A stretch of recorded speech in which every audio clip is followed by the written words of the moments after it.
bokk na ci liggéey yi gën a metti Afrique mooy liggéeyu bañkat ndax léeg-léeg ngay xeexal askan wi di la xeex wala léeg-léeg nit toog ci bopp koñam jàpp caayin nan li muy def gëmu ci dara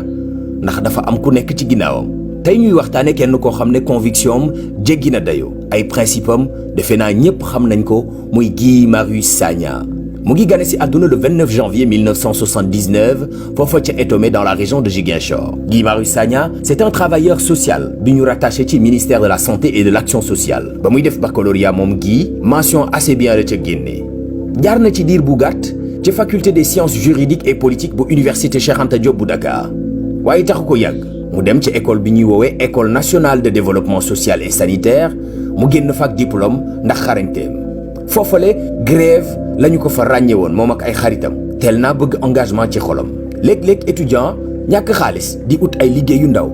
Guy tàmbale liggéey ci centre d'appel boobu di PCCI tàmbale fa mëne ay combat yàggul dara mai 2005 ñu dàq Guy mu dellu ca la mu xam ñu affecté ko Tamba assistance sociale moo ko fa yóbbu. ba mu yeggee lañ ko jox mu nekk coordonnateur mouvement M23 bu région de Tamba mu jaamaarloog ñi fi nekkoon ci jamonoy Abdoulaye Wade xeex ba ñu jébbaloon ko fi ay tentative d'assassinat yu dul jeex ndawu PDS yi ne ko fu ñu la seen rey la. booba police moo ko mujj rawale sauvé ko ndax denc guñ ko denc ca commissariat ba tey ci Tamba en 2013 Guy tëj nañ ko juróomi fan ci mag bu Tamba li waraloon loolu mooy route nationale ba la baare woon ndax ña doon liggéey ca case des tout-petits dañu toog ay weer yu bari kenn fayu leen yàgg ci engagement ñu dellu affecté waat ko fi nga xam ne moo di diwaanu Sédhiou en 2014 foofu it mu nekk fa assistant social convoqué conférence de presse ngir dénoncer détournement bi nga xam ne moom mooy am ci biir hôpital bi ñu daal di koy jël ci saa si tuxal ko diwaanu Ndakaaru jox ko bureau boo xam ne amul ndox amul courant fii ci Colobane waaye ña mu doon dénoncer moom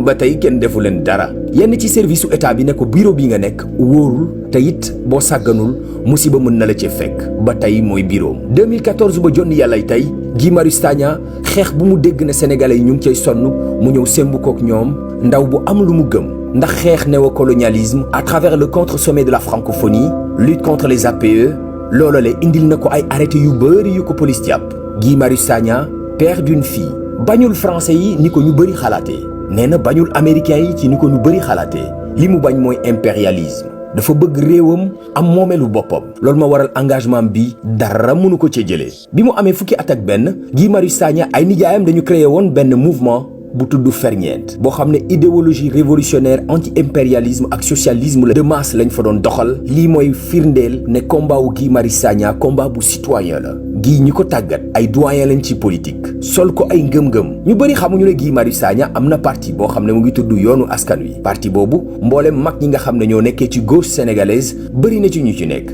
2017 la njëkk a def coalition ak Ousmane Sonko ñu daal di koy tabb directeur de campagne li ci gën a bizarre mooy Guy dafa bañoon ñu dugal ko ci liste député yi ndax gisoon na ni am na feneen fu mu gënoon a mën a taxawoo askanam. Guy doomu aadama la boo xam ne 3 heures du matin mën nga koo fëgg ne ko dama am combat bu may def ngir sama réew mu jug te du xaar daara ci ginnaaw ñi ko xam te jege ko te bokk ak moom kuréel nee nañu da ngay tiim Guy Marius Sagna di ko saaga ay ndey subaak ngoon guddeeg mbëccëg du yëkkati baat delloo la ko ndax yar bu ñu ko yar foo ko fekk dallu ngaay lay sol ndax bëgg bi mu bëgg consommer local nee nañu Guy du naan café du naan ataaya ndax sexew moo ko gënal lu mu am suppu kànja mooy plat préféré am mosoon nañ ko fi woo ngir ger may ko woto mu lànk kandaare ne du ci dugg transport en commun yi la bëgg di dugg ngir xam sénégalais yi li ñuy dund ba bu toogee di wax mën a jooyal askan wi seeni métit saay su yeewoo jàpp na ni balaa guddi ñu faat bakkanam moo tax dara mënu ko ragalloo. Guy Marius Sagna participé na ci conférence en Tunisie Ouganda et Addis Abeba ci siège de l'Union africaine léeg-léeg mu jàpp combat kenn du ko gëm nit ñi ne dafa bëri lu muy kaas. bu ñu fàttali ko en 2018 bâche bi ñu defoon ca place de l'Europe ginnaaw ba ñu paree inauguration ba la ko Guy Marius Sagna xotti ñu jàpp ko ne ràpp ci kaso bi tëj 2020 place ba ñu soppiw turam tuddee ko place de la dignité. en 2019 Ousmane Tanor Dieng yàlla na ko yàlla yërëm génn àdduna mu ne autorités Sénégal yi dañoo war di fajoo Sénégal moo gën ku ci war a génn àdduna dem bitim réew ñu tëj ko lu tolloog fanweeri fan ci rëbës. 2020 coronavirus dikk Guy Marius Sagna mel na lu am dëgg ndax suñu plateau médical kenn relevé wu ko li Guy Marius Sagna gën a bañ mooy kuy manipuler nit ñi ci ay sentiments ethniques wala religieux ku bëgg lecture jus bisaab mooy jus bi mu gën a bëgg foo ko fekk nag madd wala gerte caaf mu ngi ci loxo bi nataal bii ma leen di wan Guy Marius Sagna dafa amoon manifestation ñu ne kenn munta yegg ci grille assemblée nationale mu déguisé wu en jaaykatu journal sol mbaxane moom ak xaritam bi ñu koy reetaan mujj gi police dañ ko démasqué dugal ko ci woto bi. lii la di wane ne ñun suñuy jàmbaar ak suñuy ndaw am nañu am ngëm-ngëm te njortu nañu ne Guy Marius Sagna ku bokk ci ñooñu la. xanaa kay di leen wax jërëjëf merci pour vos innombrables batailles pour les Sénégalais.